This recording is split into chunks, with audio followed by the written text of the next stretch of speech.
Bonjour à toutes et à tous, petit rituel hebdomadaire, les actualités de notre communauté de communes. Une fois de plus, plein de choses à voir et à découvrir, voici le sommaire. Beaucoup de monde a parcouru les chemins autour et dans Mittesheim pour la marche du Réfort. C'était samedi dernier et il y avait près de 1500 personnes. On a fait le tour d'une bonne partie des ateliers à Mertzwiller, mais il nous en restait encore quelques-uns. Direction l'espace Stéphane Grappelli pour une remise à niveau du code de la route. Et on finit avec le conseil communautaire. À Mittesheim, les élus ont aussi eu leur rentrée. Retour en bref sur les quelques délibérations de la soirée. La capitale du Réfort, Mittesheim, accueille toujours autant de monde pour sa marche. Malgré la baisse des températures, les participants étaient chauds bouillants pour affronter le parcours d'une dizaine de kilomètres. Le rendez-vous des gourmands est de retour avec la 10e édition de la marche du Réfort le samedi 17 septembre. Au départ du stade à Mittesheim, ils sont presque 1500 à s'élancer sur les chemins pour 11 km de marche. Mais nouveauté, pour la première fois, ils arriveront de nuit, même les premiers qui sont partis à 16h. La 10e édition s'est fait très attendre, c'est pour ça qu'on a justement changé un peu le concept avec cette marche nocturne. Donc pour la 10e, c'était le moment d'innover. J'ai fait un petit tour sur les sites là et puis les gens sont très satisfaits pour l'instant. Pendant les pauses gourmandes, il y a de l'animation. Au repas, le GAP de Bergstedt fait des démonstrations de danse folklorique.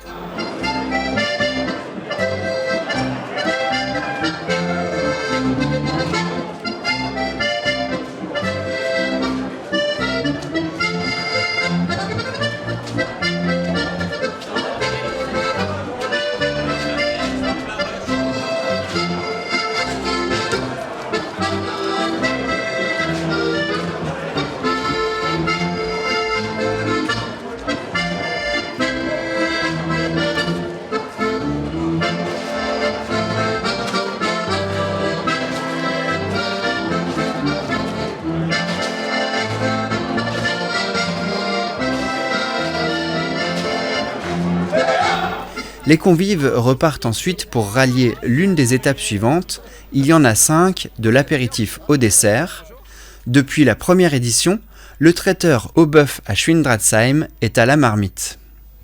Donc à l'apéritif, il y avait déjà notre bretzel au Réfort. Et ensuite, on avait tout ce qu'il faut avec, un kir, et puis une bonne bière, voire un amer bière. On avait aussi là-bas donc les semblables.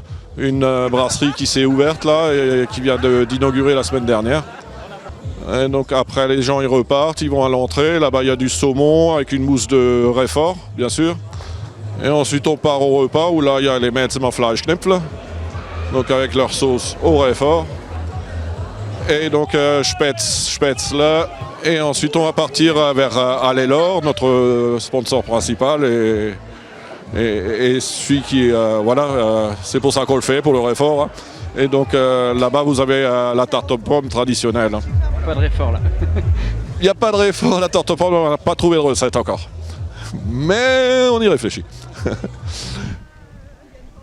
L'obscurité arrive rapidement, mais pas de problème. Les participants sont équipés de lampes torches et les Metzmer Lotse ont installé 60 bûches norvégiennes et des lampes solaires à LED sur le parcours.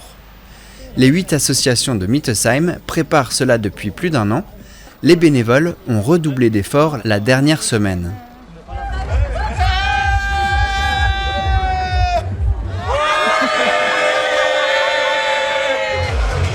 La marche se termine en fanfare ou plutôt en musique avec DJ Alex Pfiff. Là aussi, une nouveauté pour la 10e édition. La marche du Réfort sera réitérée tous les 2 ans. Petit commentaire sur comment ça s'est passé ? Ça s'est passé super bien, super organisation. Vive Mittesheim, le pays du Réfort. Merci. Jamais 203. La cité thermale participe pour la 3e année consécutive au World Wellness Weekend. C'était les 18 et 19 septembre. Une parenthèse de 2 jours pour se ressourcer, pour prendre une pause et surtout pour prendre soin de soi. Plusieurs objectifs à travers cette manifestation. Apporter du bien-être certes, mais aussi valoriser le savoir-faire des partenaires locaux et sensibiliser la population pour adopter un mode de vie plus sain. Pour 2022, plusieurs animations sont proposées. Méditation, massage, yoga ou encore réflexologie plantaire. Mais aussi des conférences, divers ateliers, des jeux, des balades à vélo. Et parmi les nouveautés, une simulation de vol en ULM. Bref, il y avait le choix au parc du mini-golf et ailleurs. Ah, c'est dingue.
Un panel d'activités représentatif du dynamisme de la ville en matière de bien-être.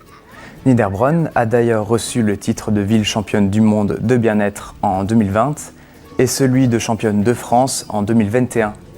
Qu'en sera-t-il pour cette année? Affaire à suivre. Décidément, ce week-end était très actif en matière de manifestations et de marches. Après celle du Réfort, celle des 3 villages. Au départ de Schirlenhof, 2 possibilités s'offrent aux participants. Un parcours de 16 ou de 10 km. Et c'est parti pour plusieurs heures de marche. Les circuits vont sur les hauteurs en direction de Gundershofen. Des animations sont prévues sur place, des jeux avec l'association À quoi qu'on joue et une écurie ouverte pour l'occasion. Pour les plus téméraires, l'épreuve continue vers Grisbach où les attendent l'herbe folle avec des animations. Et puis direction Eberbach. Tous les participants ont bien mérité leur repas à l'arrivée de nouveau à Schirlenhof. Le code de la route regorge de subtilités, il est mis à jour régulièrement avec les nouveaux panneaux.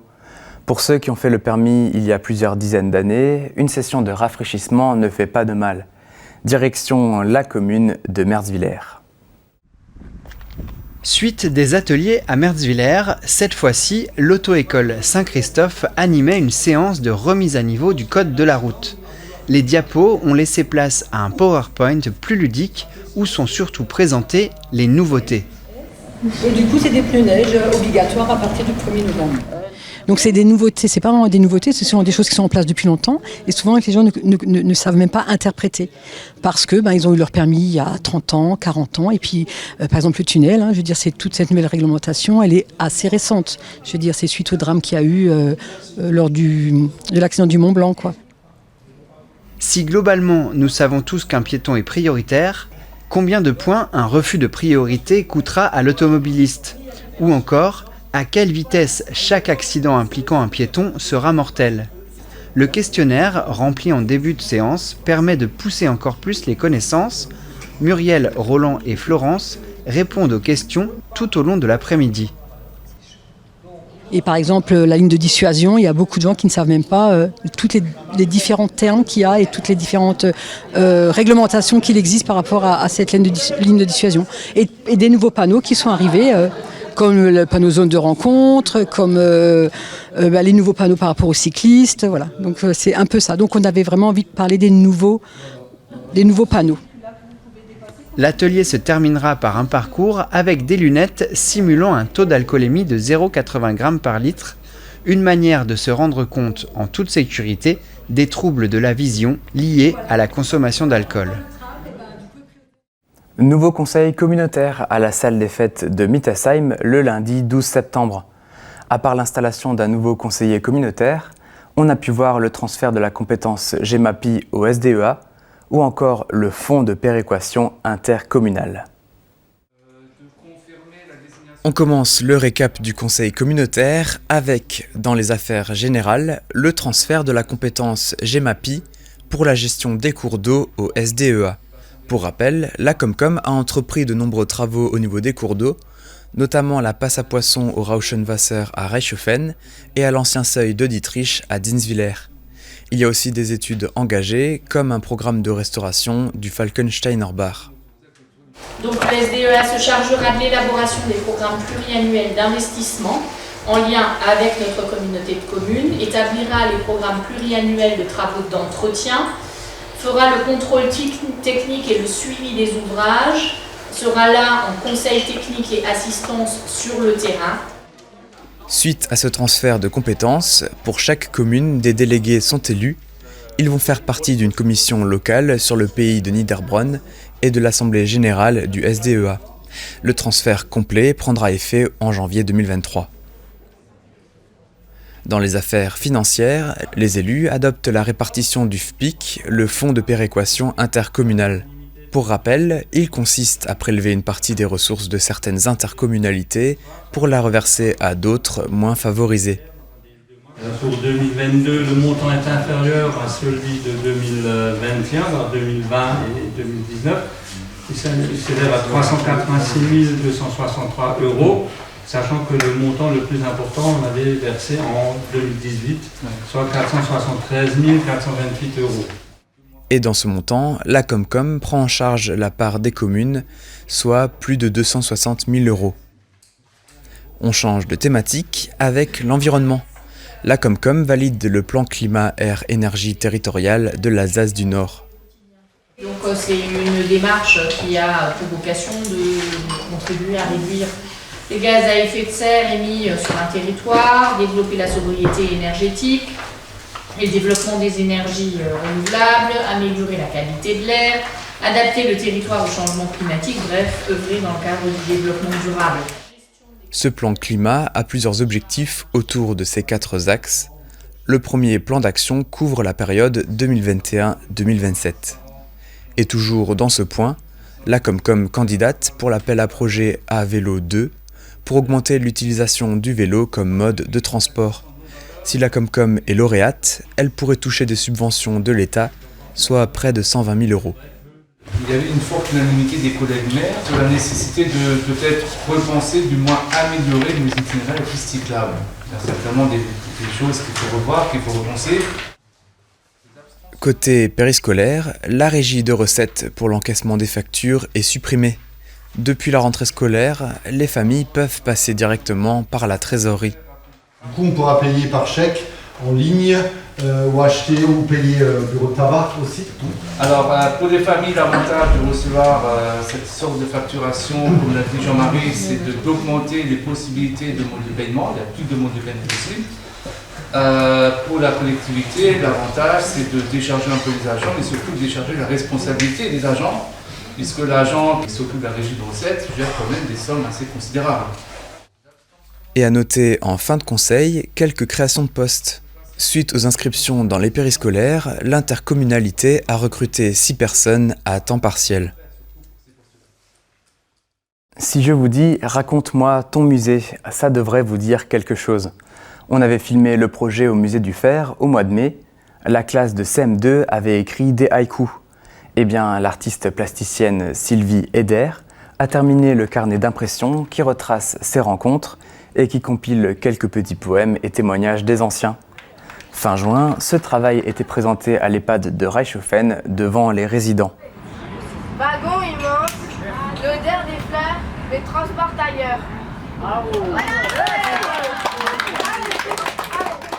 Les textes sont immortalisés sur ce document, une belle œuvre qui restera le souvenir de cette micro-résidence. On a fait le tour des actus pour cette semaine. Mais avant de se quitter, vous pouvez découvrir les projets à Merzwiller. Dans l'interview de la semaine, on a rencontré Audrey qui est chargée du programme Petite Ville de demain. Dans la chronique, découvrez notre première émission d'un tour en Alsace. C'est une série de reportages réalisés par les télévisions membres de Canal Est. Et cette semaine, direction Sarre-Union. Quant à nous, on se retrouve vendredi prochain pour plein de nouveaux reportages. Et d'ici là, comme d'habitude, portez-vous bien.